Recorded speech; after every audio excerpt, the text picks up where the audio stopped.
algunas grandes, otras pequeñas. A algunas les gusta leer, otras prefieren jugar. A algunas les encanta la televisión, otras prefieren navegar en internet. Y todas están en el corazón de la universidad, porque todos somos familia UDA.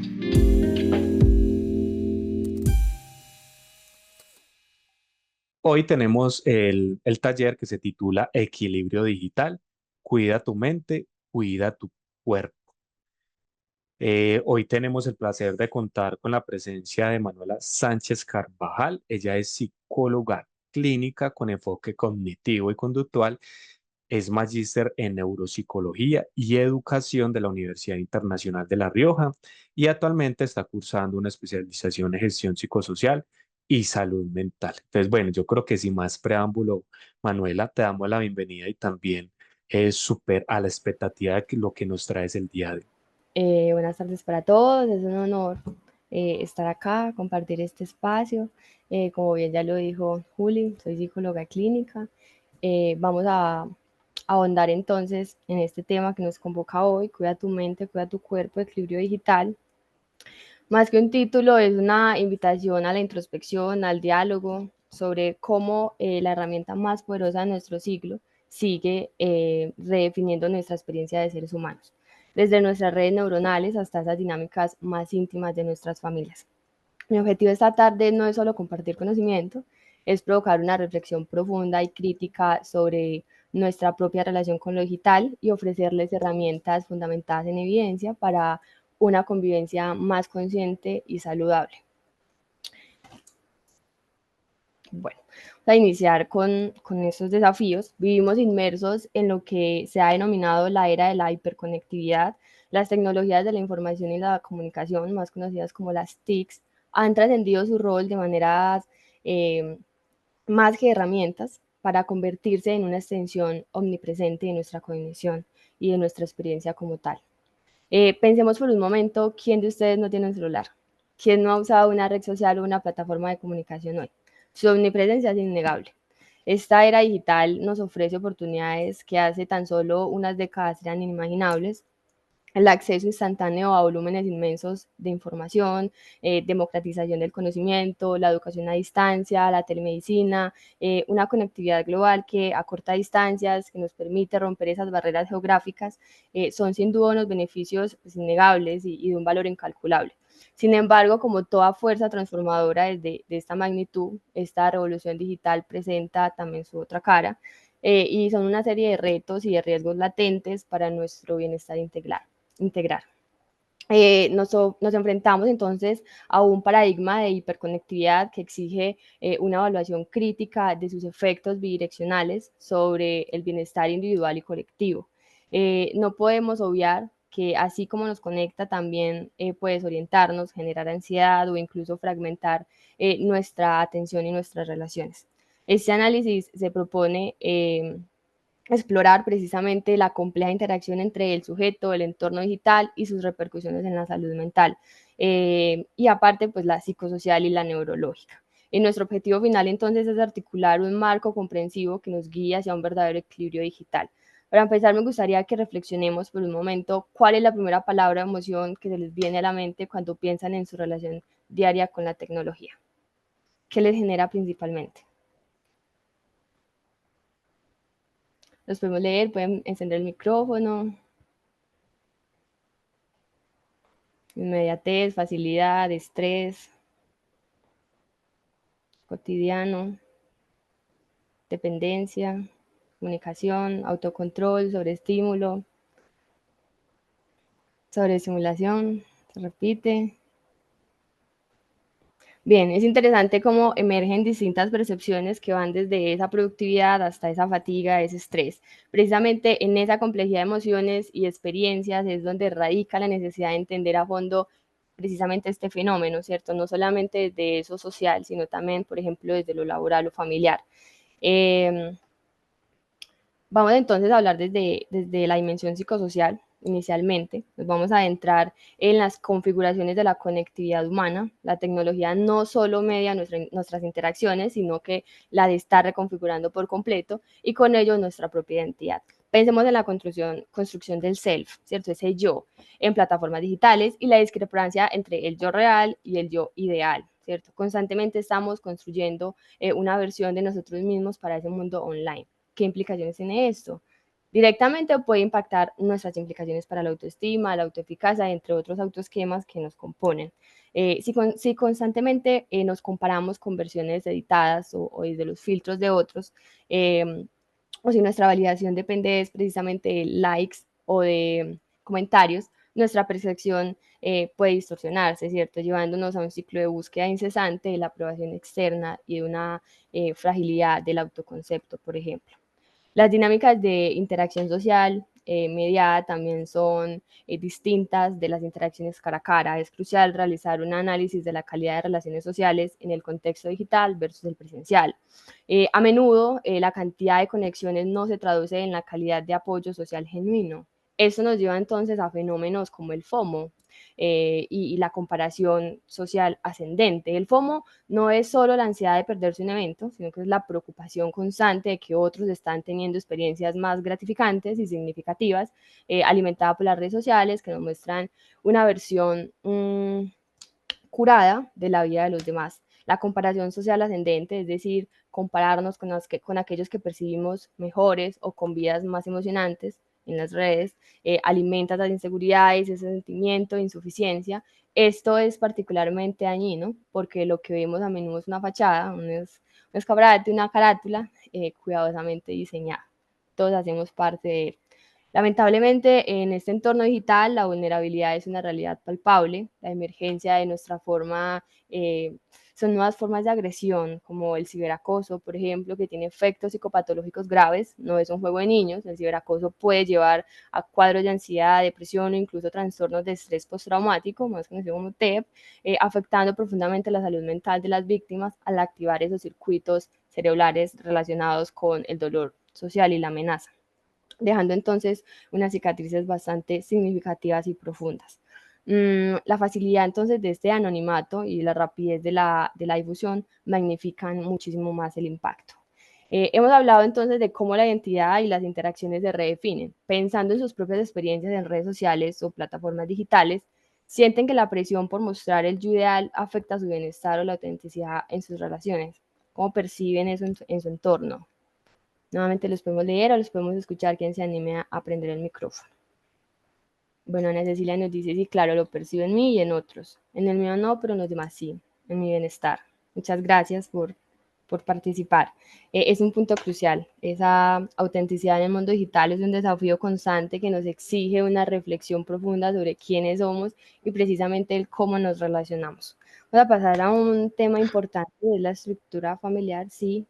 Sí, hermano, qué pena, pero esa pregunta también hay veces genera como inquietudes, no solamente como por el hecho de mostrar, sino que en estos días conversaba con una amiga y me decía que hay veces como que sentía como que, ve, si yo no monto algo, no existo para la gente. Entonces como que sí o sí, o debo de montar una foto de mi último paseo o simplemente una imagen, como para darle a entender a la gente que, bueno, yo estoy acá, pero no me he ido ni me he escondido. Importante, importante, es cierto. Finalmente, eso hace parte de esa hiperconectividad, ¿cierto?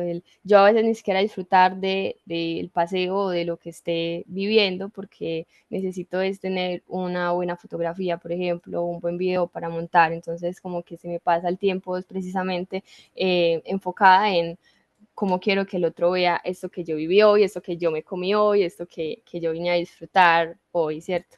Es una extensión realmente, preguntarnos si lo estamos montando por nosotros, por tener ahí el recuerdo, o lo estamos haciendo constantemente es por alguien más, por esas vistas. ¿Qué buscamos entonces con esto que publico? Hay opción de sí, Andrea. Julia al final les comparte incluso las diapositivas y un link de una cartilla al final, pero sí, la grabación queda, creo que en Facebook y en YouTube, ¿cierto, Juli? Sí, se la estaremos compartiendo a las personas que se inscribieron pues al encuentro. Le estaremos compartiendo tanto la grabación con las diapositivas y una super cartilla que nos creó pues acá la psicóloga Manuela para que todos la podamos hasta difundir, compartir y aprender mucho de ella. Ok, bueno, me doy cuenta de que había más respuestas y yo no las había visto. De aquí Ana nos dice, en mi caso, pienso que no me afecta tanto, pero a veces sí me descubro estresada por ideales en redes. Claro, esa comparación constante es abrumadora, ¿cierto? Además por los algoritmos, entonces siempre lo que me va a aparecer va a ser algo más o menos por mi línea, pero en una versión más mejorada, ¿cierto? En esos ideales o en esos constructos completamente irreales, pero diseñados precisamente para fomentar eso, ¿cierto? Eh, Aquí había otro, que en mi caso no, no, era otro, ese ya lo leí. Me pasó que un amigo no me creyó que, no, que había ido a un lugar solo porque no subí fotos. ¿A cuántos nos ha pasado? Pero qué bueno también poder hacer cosas, vivir momentos, experiencias, habitar espacios sin necesidad de ese control eh, de tener que subir algo por un otro, sino que realmente vivirlo genuinamente. Valeria apoya la idea y a mí también me pasó. Precisamente este espacio es para eso, para que nos cuestionemos cómo realmente esto que está tan naturalizado, desde qué perspectiva crítica podemos entonces analizarla, ¿cierto? ¿Cuáles son esos paradigmas que están detrás? María Fernanda dice, las redes se han convertido en algo muy cultural y normal, puede incluso convertirse en algo para encajar porque los demás lo hacen, porque los demás lo tienen, porque los demás lo hicieron, y pasa mucho con los estereotipos, las compras, completamente, Mafe. Pasa mucho, y es que vamos jugando como que mi casa es más grande que tu casa, en esas comparaciones constantes. Eh, Hay un desafío grande de la salud mental desde las redes precisamente porque afecta muchísimo los autoesquemas, todos los autos que nos componen, ahorita les mencionaba, entonces cómo se modifica esa autoimagen, esa autopercepción, ese autoconcepto, esa autoeficacia, cómo entonces yo me voy vinculando a ese ser que no soy, ¿cierto? Es importante, especialmente para los niños y adolescentes, se ha convertido en un mecanismo de presión. Por ejemplo, es muy claro eso que dice Jesús, es real. Por eso lo vemos desde un entorno familiar, que es de lo que ya voy a seguir hablando, porque es importante el manejo, el uso y el abuso, hasta dónde va, ¿cierto? Cuáles son esos límites que se tiene, por ejemplo, cómo se familiariza, cuál es esa alfabetización alrededor de lo digital. Bueno, enseguida leemos los otros comentarios que vayan poniendo. Voy a pasar entonces a conversarles sobre esto de la estructura familiar. Eh, bueno, la familia como núcleo fundamental en nuestra sociedad, pues no son inmunes a estas transformaciones, de hecho están en el epicentro de ellas. Observen la imagen de la diapositiva, es una realidad cotidiana para muchos. La mediación tecnológica en la comunicación familiar ha alterado patrones de interacción de formas que apenas estamos comenzando a comprender. Esto se manifiesta en la alteración de los patrones de interacción, disminución del diálogo, la percepción de la presencia ausente, ¿cierto? ¿Cuántas veces nos sentamos en la mesa y vemos a cada miembro de la familia absorto en su propio dispositivo? Físicamente estamos juntos, pero mentalmente estamos desconectados. Hay menos diálogo cara a cara, hay menos tiempo de calidad compartido, lo que impacta la cohesión familiar y la capacidad de construir vínculos profundos realmente. Eso entonces agudiza esa brecha generacional digital. Las diferencias en la alfabetización y el entendimiento tecnológico entre padres, hijos, abuelos, tíos puede generar no solo malentendidos, sino que también desafíos significativos para la autoridad parental y el establecimiento de límites claros y consistentes sobre ese uso de pantallas. Los padres luchan por entender y regular un mundo que a veces les es ajeno, mientras que los hijos a menudo entonces navegan en un entorno sin la guía adecuada. La exposición y la privacidad familiar son otro campo minado. La facilidad con la que se comparte la vida familiar en el ámbito público digital plantea serios dilemas, algunos éticos, otros de seguridad, especialmente para la privacidad de menores. Somos conscientes de la huella digital que estamos construyendo de nuestros hijos desde su nacimiento, ¿cierto? Desde ese primer momento que se va publicando. Y no podemos olvidar entonces esto de la tecnointerferencia familiar. donde el uso de la tecnología interrumpe constantemente nuestras rutinas y nuestros momentos compartidos. Las notificaciones que nos sacan de la conversación profunda, la interrupción de un juego de mesa para revisar un mensaje, todo esto fragmenta la experiencia familiar y puede erosionar la conexión emocional. Hemos visto entonces la tecnología puede reconfigurar el hogar. Me gustaría saber si ustedes han observado cómo el uso de pantallas ha modificado esa comunicación o los momentos compartidos en sus propias familias o en las de su entorno cercano.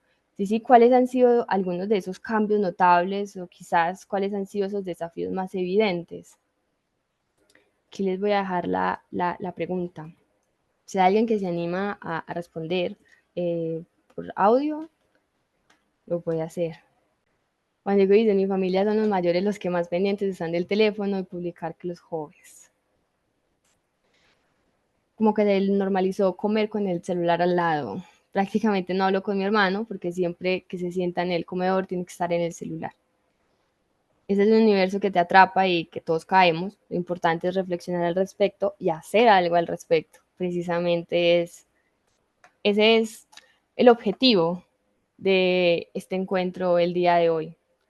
Reflexionar. Ya vemos que sí hay unos cambios significativos en ese vínculo familiar que se ve alterado, ¿cierto? Si bien la familia, ese grupo con el que vivo, es ese lugar seguro, ese microespacio alrededor de todo el contexto que nos arropa, pues se debería de fortalecer mucho más y precisamente desde la tecnología es donde más nos aislamos. A veces conversamos más por WhatsApp que de frente, ¿cierto? Y es cuando estamos lejos, para preguntar si está en la casa, si hay comidas, si cualquier otra dinámica de las normales en la semana. Entonces, sí es importante. Por ejemplo, Janiris dice, mi hermano mayor siempre está en el celular, hasta para comer, bañarse, y hasta con amigos están juntos y todos en el celular.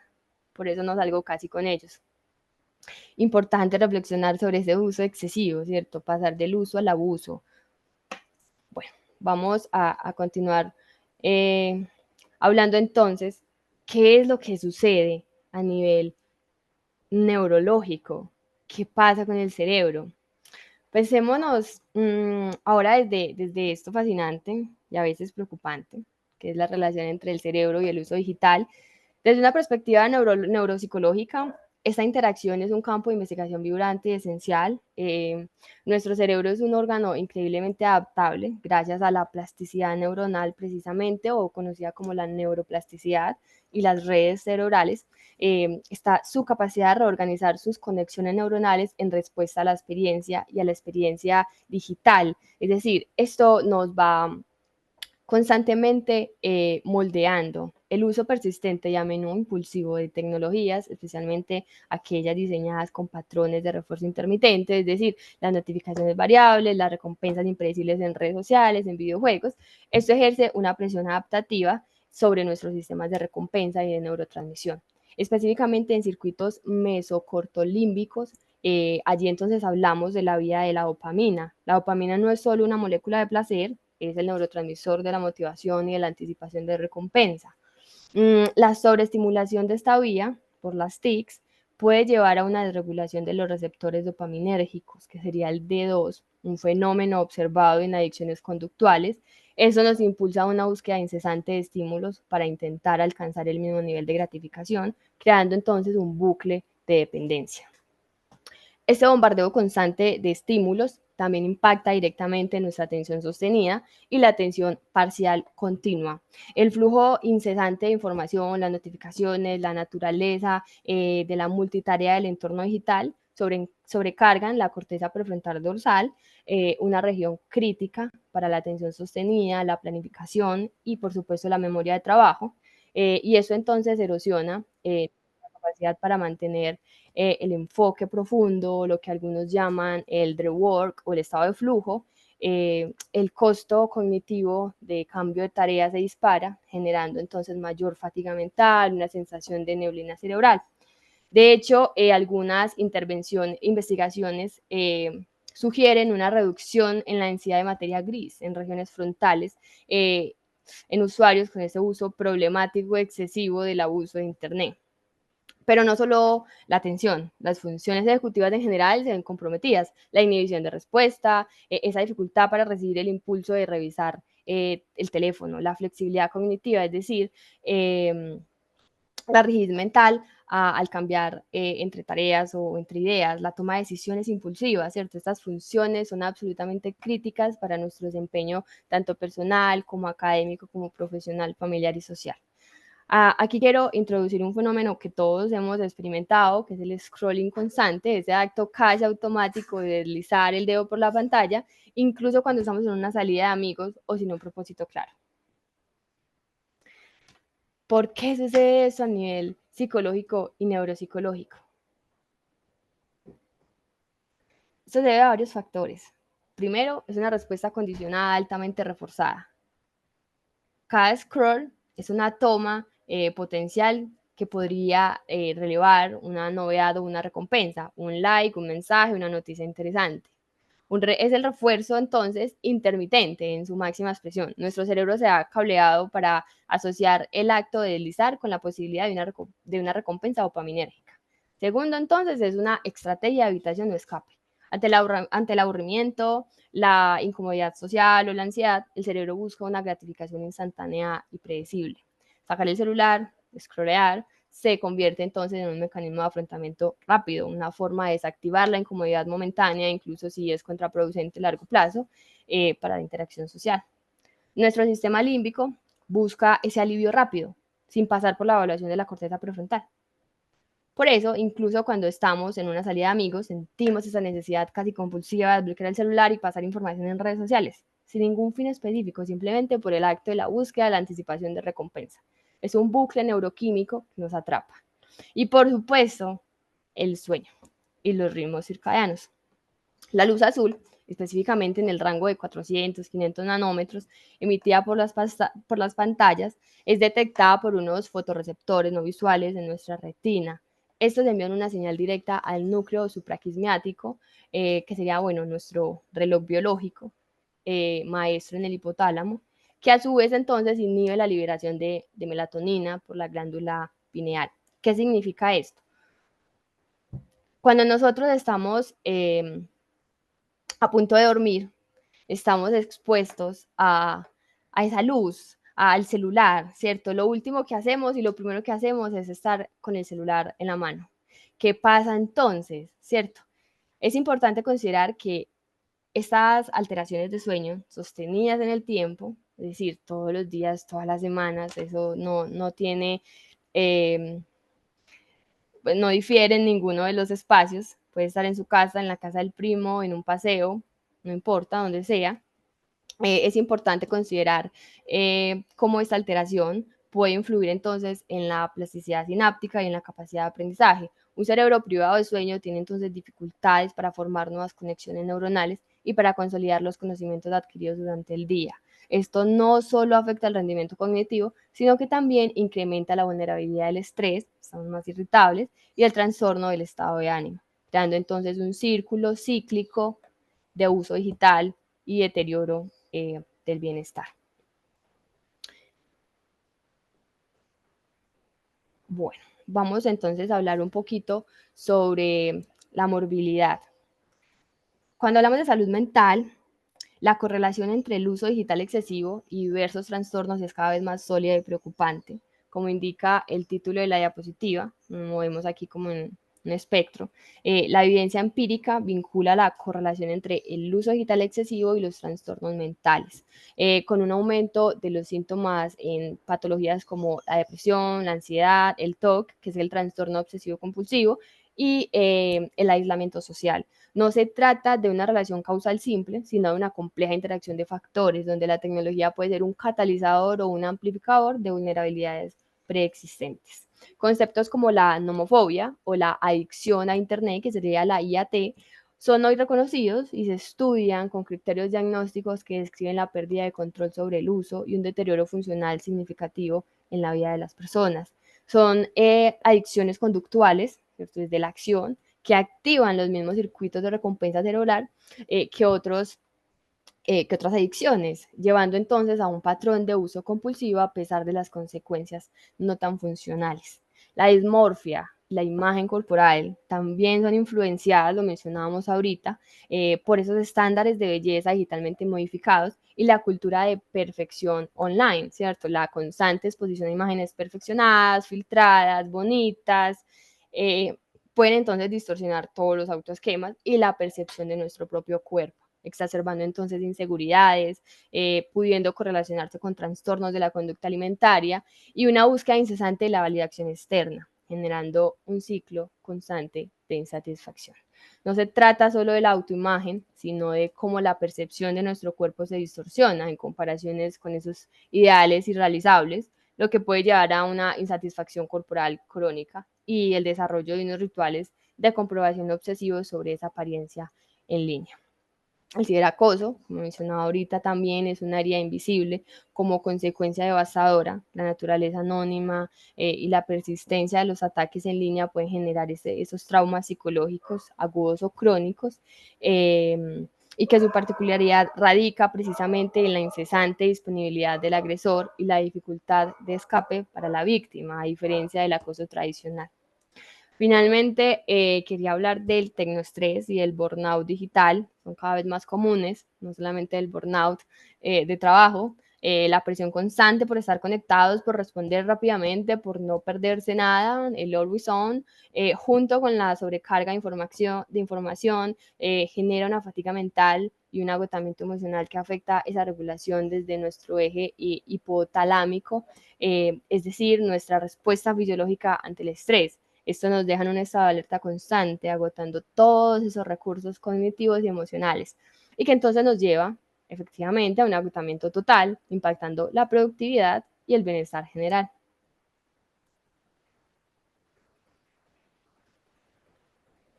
Ahora bien, la pregunta fundamental aquí es cómo podemos navegar este vasto y complejo ecosistema digital de una forma que sea realmente saludable, que nos potencie, que no nos agote, ¿cierto? Las estrategias que proponemos hoy son integrativas, abarcando tanto el plano psicosocial como el neuropsicológico. La primera estrategia crucial es la de un modelo de consumo digital consciente, el primer paso, por eso estamos hoy acá. No podemos cambiar lo que no reconocemos. Los invito entonces a una auditoría y una reflexión crítica sobre su uso digital. Utilicen las herramientas de seguimiento de tiempo de pantalla para obtener datos empíricos. Vean cuánto tiempo dedican a cada aplicación, en qué horarios, qué emociones les genera. Pregúntense, ¿es mi uso digital una herramienta que me acerca a mis objetivos o un fin en sí mismo que tal vez me aleje de ellos? La conciencia es el primer paso indispensable hacia el cambio. En el ámbito familiar, el establecimiento de acuerdos familiares digitales es crucial. Es fundamental que no sean solo reglas impuestas, desde eso autoritario no hacemos mucho, sino que sean consensos construidos con la participación de todos. Definan tiempos de uso específico, por ejemplo, sin pantalla después de las 9 de la noche, o tiempo de lectura antes de dormir, para que esa última conexión no sea directamente con un celular, sino, por ejemplo, con un libro. Establezcan zonas libres de tecnología en el hogar. En el comedor no se usa el celular, por ejemplo. En las habitaciones no se usa el celular. Recuerden consecuencias claras. Ajusten. ¿Qué puede pasar si se incumple? ¿Cierto? Que haya un costo-beneficio, que haya un efecto-consecuencia. Siempre promoviendo la responsabilidad compartida y ese aprendizaje. También es fundamental el fomento de actividades offline, esa conectividad presencial, la creación de santuarios digitales y esos tiempos offline es clave para reconectar entonces con ese mundo real. Delimiten claramente cuándo y dónde el uso de la tecnología no tiene cabida, celulares, iPad, computadores, etcétera, videojuegos.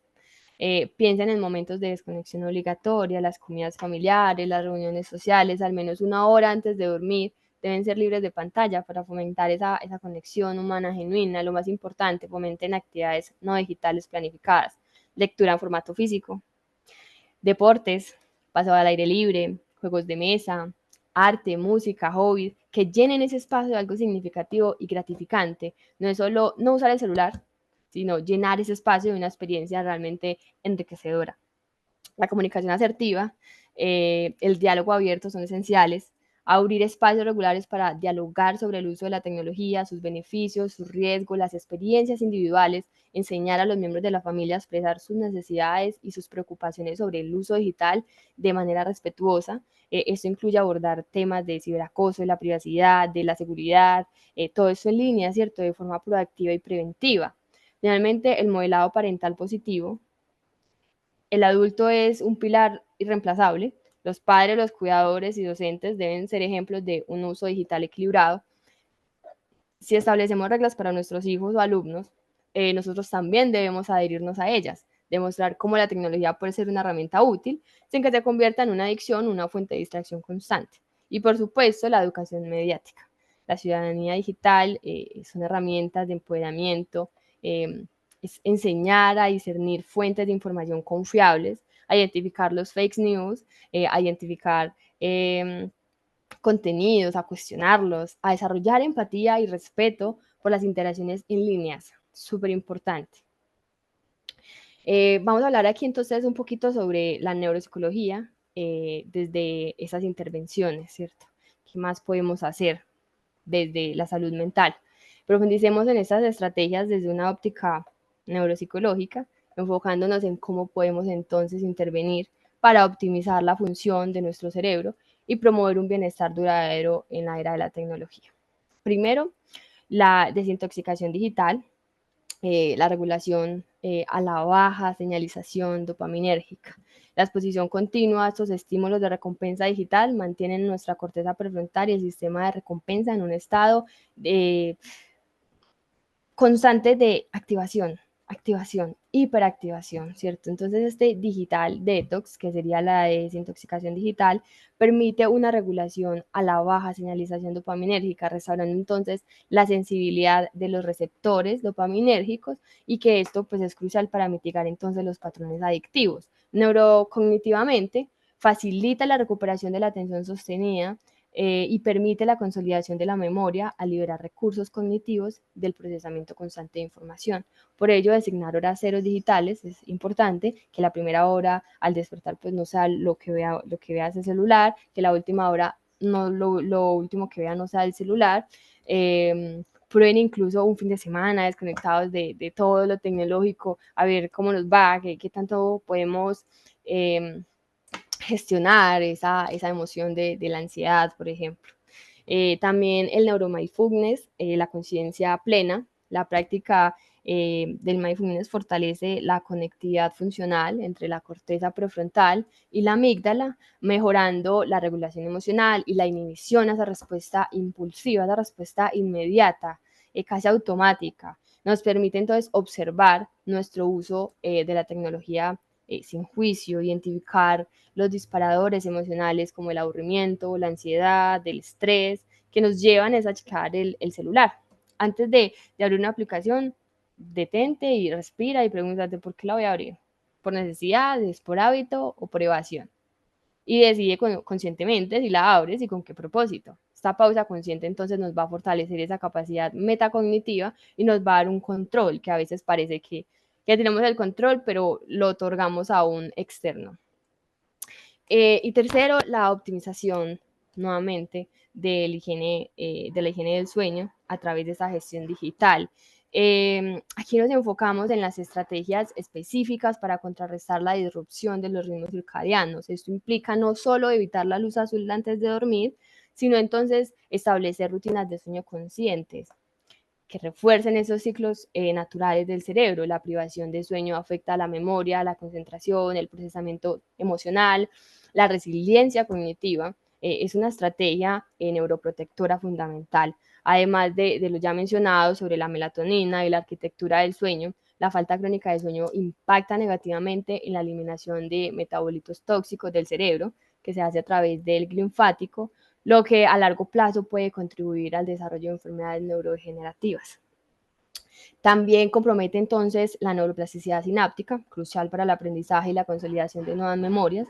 Asegúrese en un ambiente oscuro en su habitación, cortinas que realmente no permitan mucha luz. Si es ineludible el uso de pantallas por la noche, entonces consideren usar gafitas para no quedar con ese rayo tan encendido. Y por último, la promoción de la actividad física como un modulador neurobiológico. Esto es parte de las estrategias neuroprotectoras. El sedentarismo asociado al uso digital es un gran problema para la salud cerebral, más que física.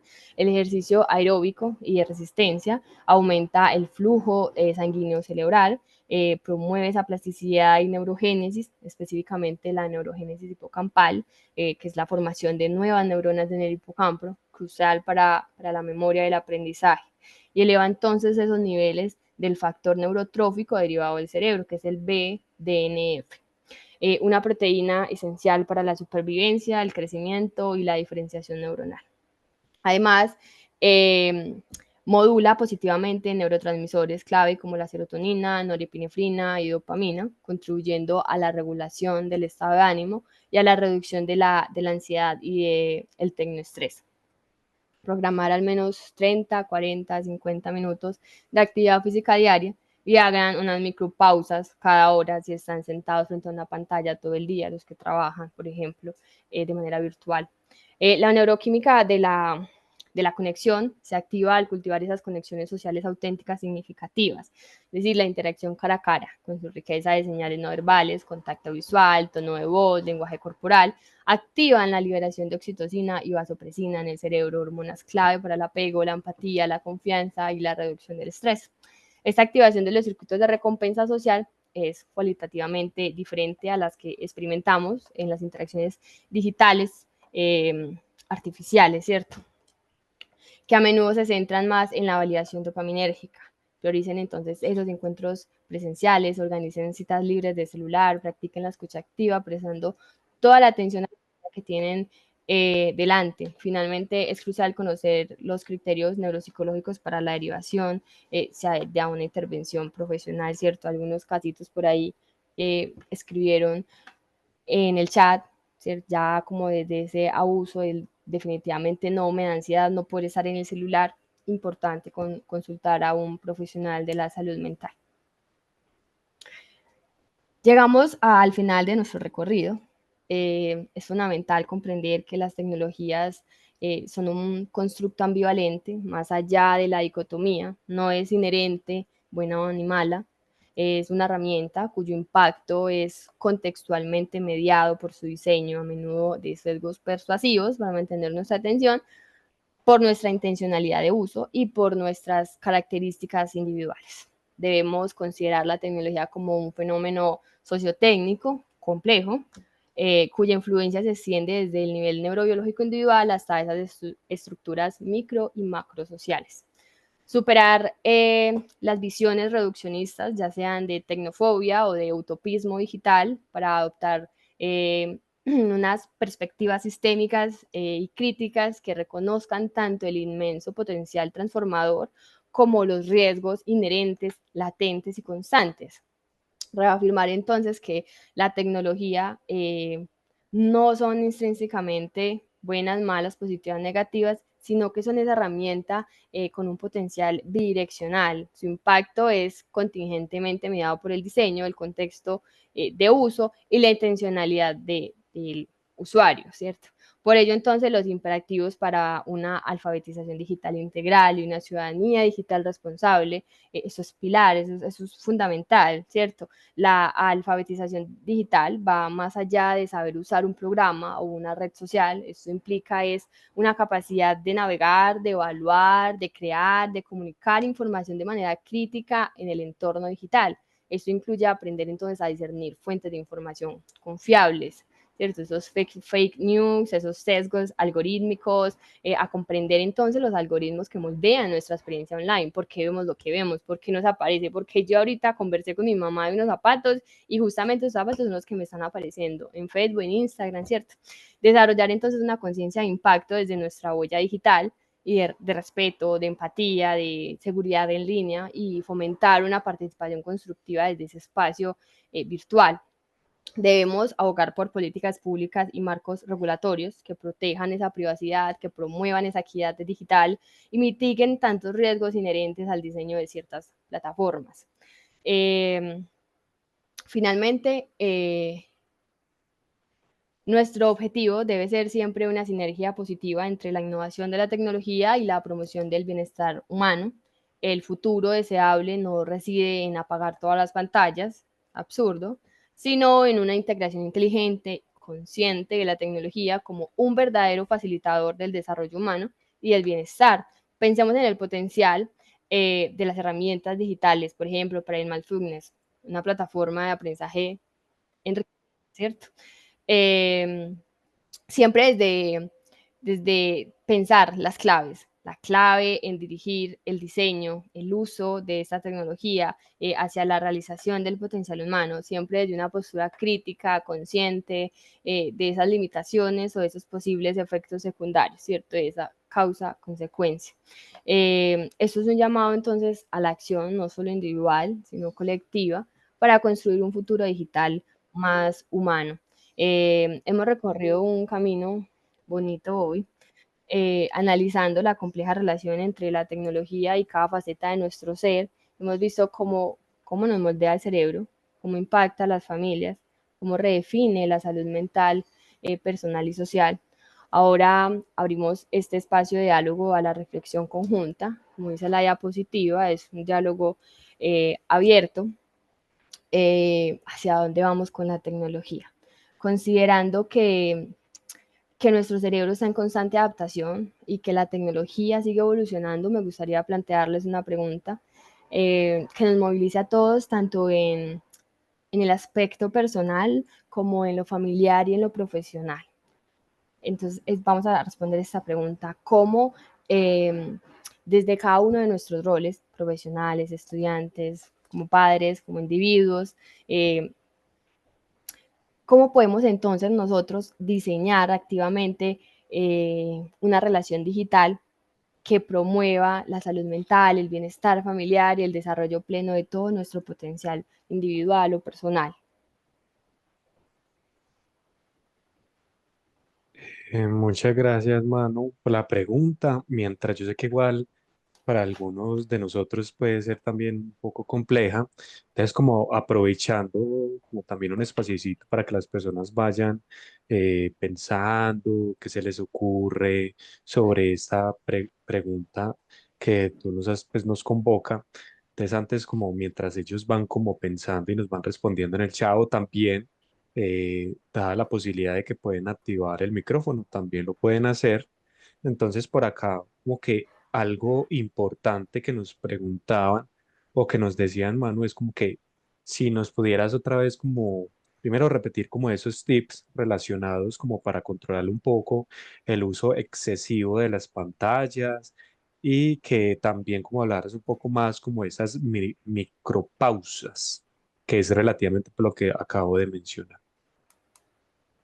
Bueno, buenas tardes, muy interesante la charla. Yo soy una mujer adulta mayor de 60 años. Todavía pues me interesan mucho estos temas porque sí estoy viendo el mundo como está interaccionando con la tecnología o prácticamente creo que la tecnología está manejando ya el ser humano. Yo pienso, pues sí, los tips fueron muy interesantes, estas charlas tienen que seguir siendo, pero me parece ya muy complejo, me parece muy difícil, como decían alguien en el chat, para los niños y los adolescentes. Pienso, yo no soy mamá, parece terrible para las mamás cómo van a manejar esta época.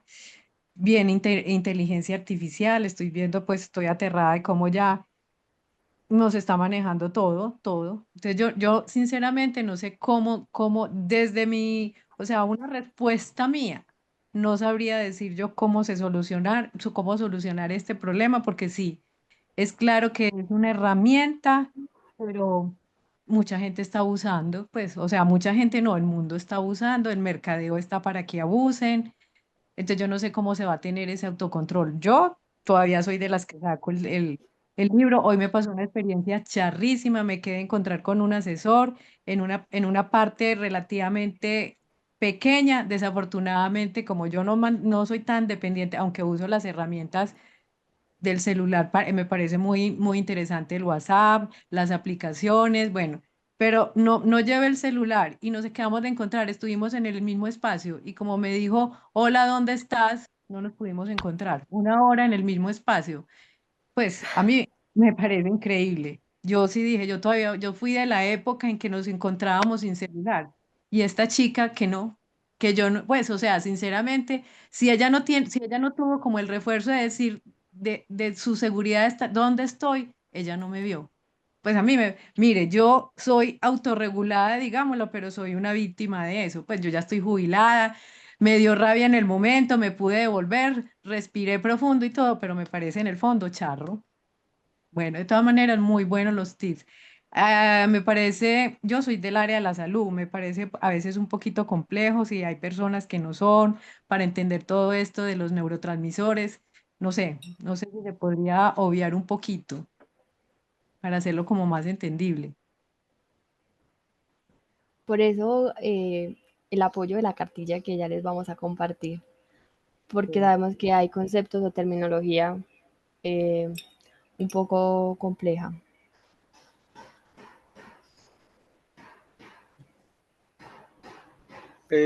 Aló, buenas tardes. Hola, hola Manuela. Pues sabemos varios con la mano levantada, no sé si tienes un orden. Es- Había visto a Yuri con la mano levantada primero. Listo, entonces, hola, ¿cómo estás? Pues buenas tardes para todos.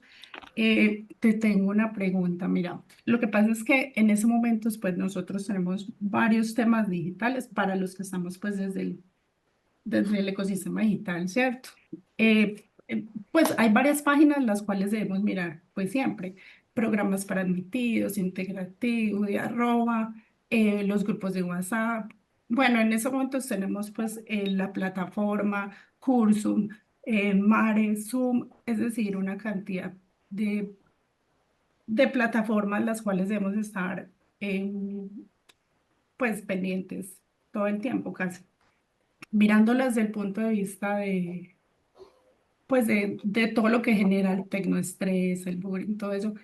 ¿Por qué se habla que desde las redes, pues redes sociales y todo esto, puede haber todo este tema cerebral, pues y no desde todos estos ecosistemas digitales?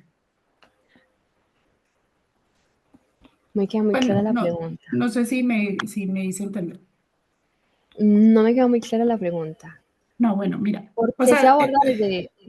Sí, dime. sí, es decir, como todos los problemas digitales, o sea, que genera tecnoestrés, el bullying, todos esos temas pues que acabas de explicar y pues que nos han dicho en varias capacitaciones, eh, pues el tema de las redes sociales en especial genera como todo este tipo de daños cerebrales, ¿cierto?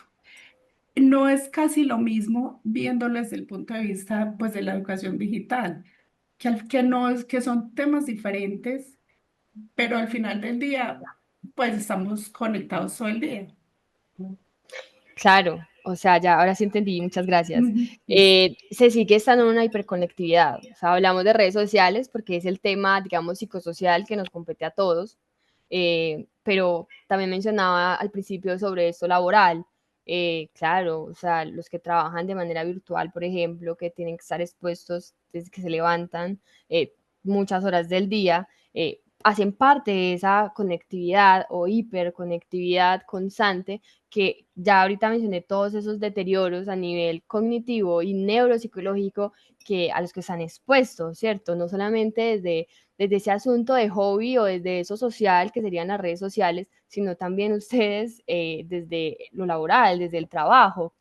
Sigue siendo una plataforma, sigue siendo un contacto con una herramienta virtual, es decir, el cerebro sigue cultivando exactamente lo mismo, ¿cierto? Incluso pasa lo mismo, o sea, por ejemplo, ustedes si trabajan, por ejemplo, en reuniones o eh, algo colectivo, desde eso virtual, así usted no conozca a su compañera, pero es la que más habla, entonces eso que genera para mí desde esa conexión no presencial, por ejemplo, no sé, esas conexiones desde, ve, trabajo acá en Medellín, pero tengo una compañera que me cae súper bien, es de Cali, cómo se da entonces esa hiperconectividad social, pero que es un vínculo totalmente sesgado y mediado, ¿cierto? No es un vínculo entonces genuino desde todo eso dopaminérgico, que serían esas hormonas que se van liberando de manera saludable, de manera natural y normal para las conexiones sinápticas del cerebro, por ejemplo.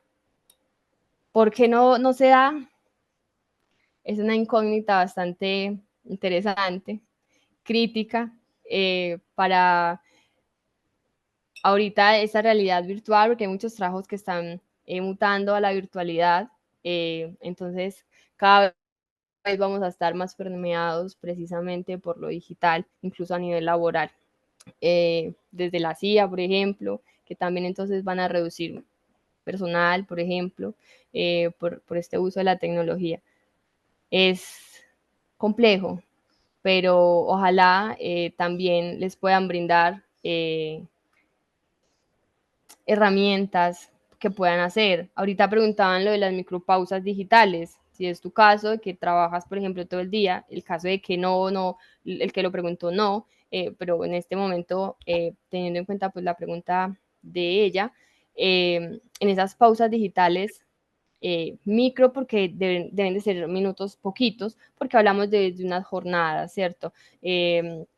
Entonces, puede ser unos ejercicios de estiramiento, por ejemplo, para no sufrir del túnel de carpio. ¿Ustedes han visto cuál es su dedo, por ejemplo, que más utilizan? Si es la mano derecha, si es la mano izquierda, si es el dedo pulgar, si yo lo veo es así. Cada uno tiene su estilo, entonces mirar desde dónde pues puedo fortalecer, estirar, no solamente entonces las manos, sino también el hombro, los cuellos. Uno mira a la gente en la calle y son así en el celular, ¿cierto? Mientras espero el bus, mientras van caminando por la calle, mientras van montados en el metro.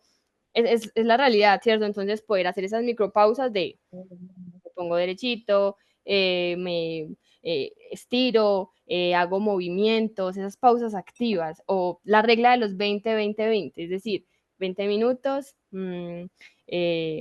miro el celular, 20 minutos voy a hacer otra actividad y otros 20 minutos entonces voy a relajar la vista.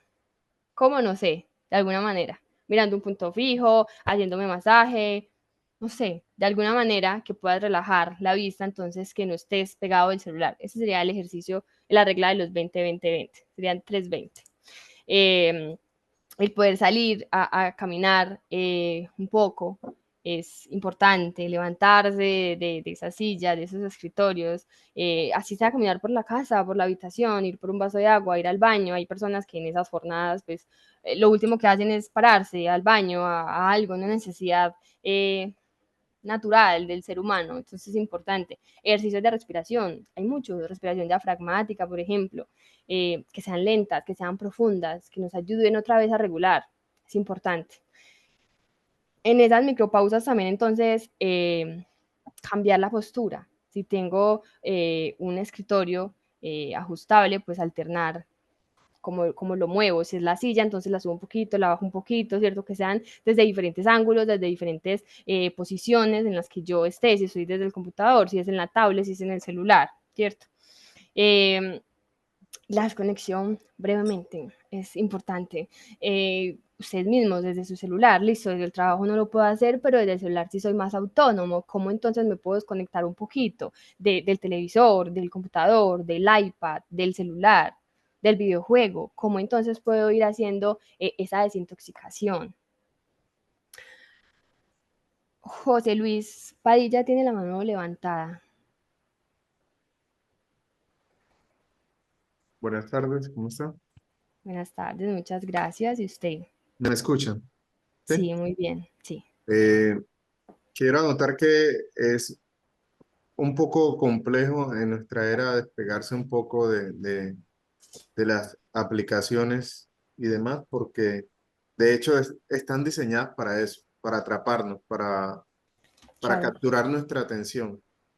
Como lo mencionaba, nuestro sistema está diseñado de una forma que las nuevas tecnologías se han adaptado a ello y cada vez más absorbente, por lo cual debería haber como una forma, por ejemplo, en los lugares de trabajo y lugares de estudio, desde el bienestar laboral y desde el bienestar estudiantil, crear como esos espacios que hagan concientizar a las personas para generar unos ambientes, digamos, más agradables desde el punto de vista de la conexión, para que sea una herramienta y no sea como la cárcel en la cual, la jaula en la cual nosotros nos encontramos actualmente, porque lo hablo desde mi perspectiva.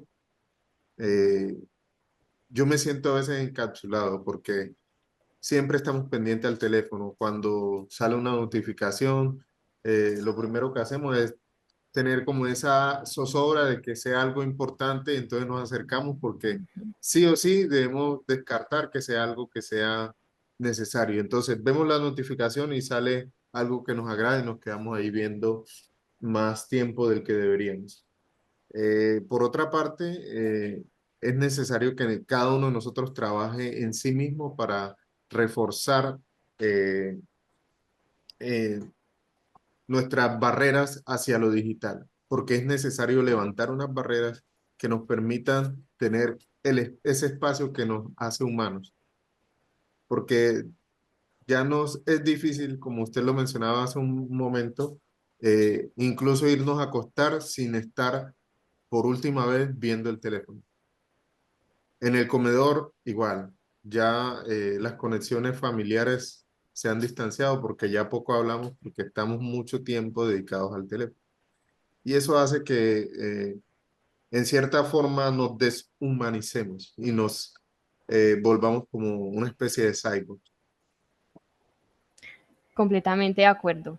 Ya voy a aportarte algo. Ya pronto algunos ya se van desconectando. En Sí, el chat disculpa, yo debo escribimos. desconectarme porque Vale. tengo un Muchas compromiso. gracias por el aporte. Con mucho gusto. En el chat está el link de la cartilla. Porfa, ingresen al link o al que le da para que escanee el QR. Lo lleva directo al Flybook, que sería la cartilla. Es una estrategia digital que nos puede ayudar a reforzar. Ahí es como la recopilación de lo que conversamos aquí en este encuentro. Y también están nuevamente las estrategias, las herramientas, incluso un poco más detalladas, para que pues tengan ese recurso a la mano. Por aquí había leído algo sobre el uso del reloj digital.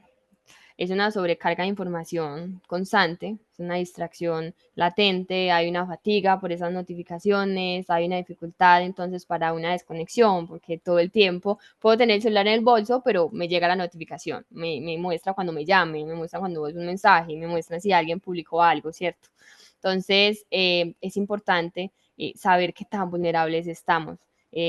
Los relojes digitales ofrecen una comodidad, una funcionalidad, pero la hiperconectividad que también nos ofrecen conlleva entonces a una serie de riesgos relacionados con la distracción, la privacidad, el deterioro de la salud mental y la física y la dependencia tecnológica. Es fundamental entonces utilizarlos nuevamente de manera consciente, estableciendo esos límites claros y priorizando esa desconexión digital para mantener un equilibrio más saludable.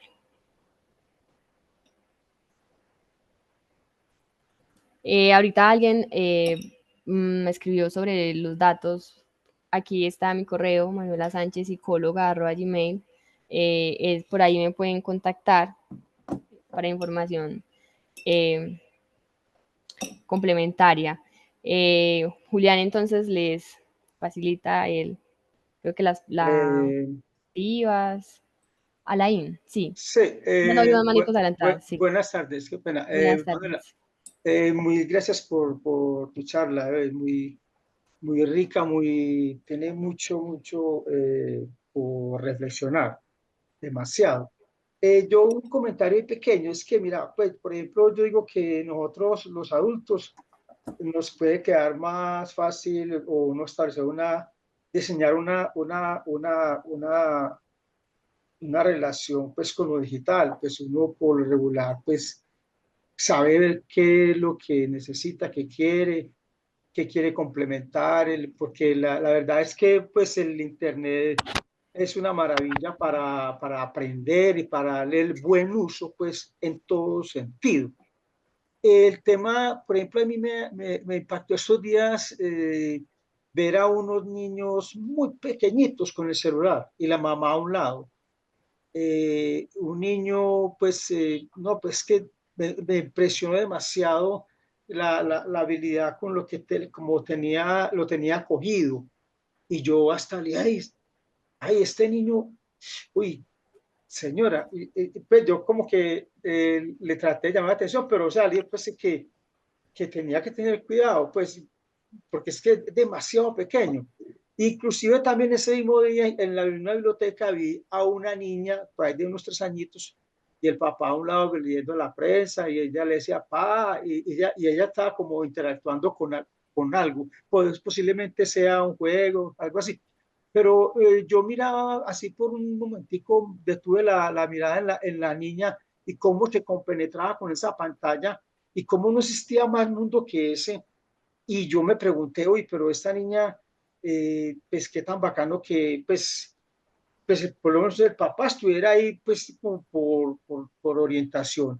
Pero me imaginaba yo esa niña no estaba como jugando algo que en el tiempo en cosas más que ella pueda hacer la parte de la locomoción, el compartir con otros niños. Entonces yo vi como que en esa miradita, como que de una personita que se va a meter ya siempre en ese mundo de la pantalla y qué pesar pues de que de pronto no logre como ser humano tener otras vivencias.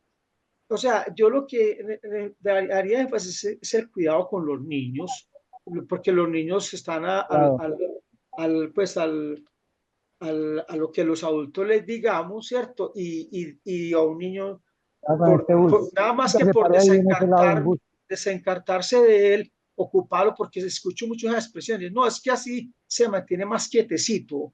Y entonces ahí, mm, que falla, pues que hay que es como educarnos a nosotros los adultos para que haya ese tipo de control o regulación, no sé cómo llamarlo, pero me llamó la atención, es que he visto mucho, casi que bebés, pues, con celulares y muy embebidos en la pantalla y de pronto, pues obviamente que uno es un adulto y fue criado en otras condiciones, pero entonces ahí es donde digo yo que nosotros los adultos sí podemos diseñar una relación con lo digital, de una forma muy responsable, pero con los niños es donde yo diría que hay que hacer como campañas para que los que tienen hijos tengan cuidado o orientarlos de cómo ir llevando esa situación. Era ese mi comentario, Manuela, muy gracias. Muchas gracias, Alain, por tu aporte. Realmente es muy valioso, muy integrado frente a todo esto que estamos conversando. Claro, yo mencionaba por ahí algo sobre ese demolado parental, que es cómo los adultos entonces son un referente para los niños frente a ese uso, ¿cierto? Porque puede que desde el discurso les digamos no el celular, no le voy a poner muñequitos, no vamos a ver, pero ¿cuál es mi conducta? Yo ¿qué tanto uso el celular, por ejemplo? ¿Qué tanto uso la tecnología?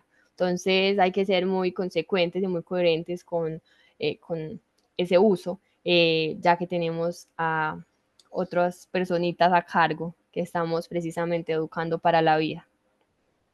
¿Alguien más? ¿Alguna pregunta me quedó de pronto sin responder? ¿Alguna persona que tenía manito Hola, buenas tardes. Buenas tardes. Sí, pues yo quería también aportar que me parece súper real todo lo que decía Lai. Por ejemplo, yo a veces veo niños que son súper pegados a las tablets, a los celulares. Me parece muy triste porque pues yo me pongo como a pensar y yo digo, hay tantas cosas para que los niños se distraigan, para que los niños jueguen, valga la redundancia, juguetes, balones, muchas cosas. Y me parece a mí en lo personal muy triste como los niños ya prefieren estar pegados todo el tiempo viendo videos en YouTube, viendo videos en TikTok o descargando juegos. Y es muy triste pues como que no valoran, digamos, cosas que de pronto nosotros en nuestra crianza, perdón, tuvimos. O sea, me parece súper triste como prefieren estar en un celular y ya no disfrutan, no sé, los niños como tal jugando partidos o las niñas jugando con sus muñequitas, con sus Barbies. Eso me parece muy triste, la verdad, porque uno se pone a ver y pues siguen habiendo juguetes y cosas muy lindas para los niños, pero a la final como que no. Los niños lo ven un momentico, lo disfrutan, les parece súper lindo y al rato ya dejan los juguetes por allá tirados porque obviamente ellos prefieren el celular. Entonces sí, es muy triste que ya realmente pues como que los papás no los eduquen en cuanto a eso porque no disfrutan lo que realmente sí les puede llenar más que una pantalla. Y también me parece que pues tiene un efecto muy negativo en cuanto a la salud visual porque realmente el estar pegado todo el tiempo de una pantalla obviamente va debilitando la vista y pues los niños obviamente van creciendo y pues todo el tiempo pegados al celular y como lo mencionaban anteriormente, pues la luz del teléfono obviamente puede causar mucho daño y pues en los niños supongo que es mucho más grave, pero bueno, realmente es muy triste eso, pero sí, es muy cierto pues todo lo que decías, Manu, muchas gracias por compartirlo. Y sí, totalmente de acuerdo que todo va como desde los adultos que tengan como esa responsabilidad de manejar esas pantallas con los niños.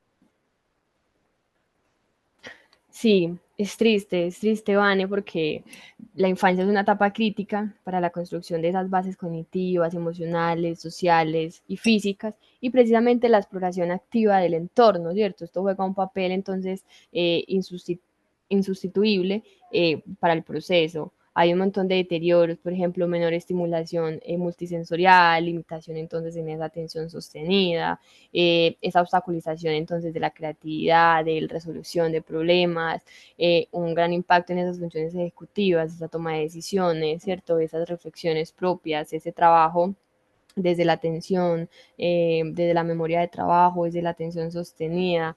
Hay un impacto supremamente grande, un déficit en esas habilidades sociales, en esa regulación emocional, hay menor desarrollo de los autoesquemas. Realmente hay muchas dificultades visuales, por ejemplo, tan a temprana edad. Definitivamente el celular, si no se gestiona adecuadamente, puede entonces convertirse en una barrera que impide a los niños experimentar y explorar el mundo de forma activa, comprometiendo entonces aspectos fundamentales de su desarrollo psicológico, social y físico. La clave está en ese equilibrio y la priorización de experiencias enriquecedoras en el mundo real. Muchas gracias. Gustavo, Sí, buenas tardes.